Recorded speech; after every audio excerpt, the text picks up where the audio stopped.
China says it wants no trade war. But it could retaliate, imposing tariffs on exports from the constituencies of U.S. politicians who support punishing China, ahead of midterm elections.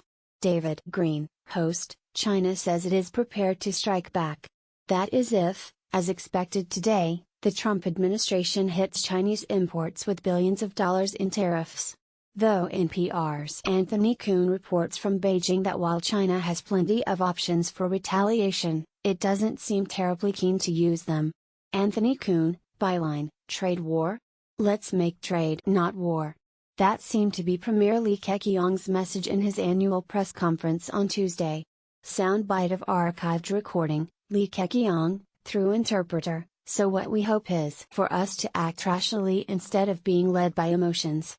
We don't want to see a trade war. Kuhn, that doesn't mean China will just turn the other cheek. Tu Zingquan, a trade expert at the University of International Business and Economics in Beijing, explains. Tu Zingquan, speaking Chinese.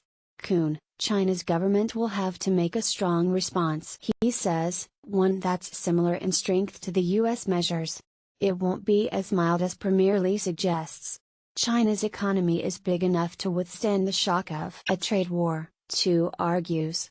And he says the U.S. tariffs may hit American companies as hard as Chinese ones. Tu, speaking Chinese. Kuhn, half of China's exports are actually for multinational corporations, he says, which manufacture their goods in China and then export them. By that, he means products like Apple's iPhones or Nike's sneakers. He adds that if a trade war with the U.S. causes layoffs in Chinese factories, that's unlikely to cause political problems for Beijing. 2. Speaking Chinese. Kuhn, they can just pin the blame on the U.S. government, he says.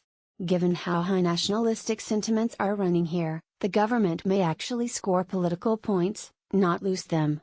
More importantly, China is trying to pull off a historic shift from manufacturer to consumer, and the tariffs may actually help that trend.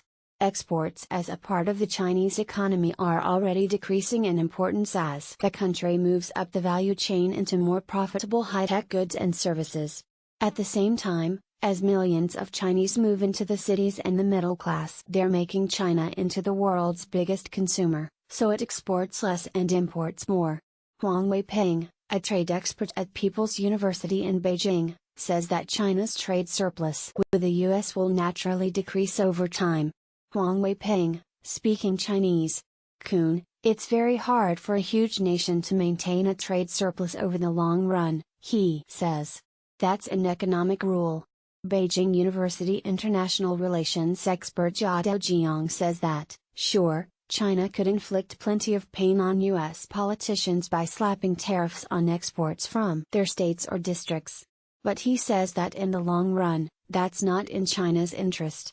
Zha Daojiang, the real rationale ought to be what's good for the Chinese consumer, rather than what can hurt a politician's prospect in the United States. Kuhn, he adds that instead of subsidizing its exports, China now has more important things to do with its money, such as cleaning up its environment. Anthony Kuhn, NPR News, Beijing. Copyright 2018 NPR. All rights reserved.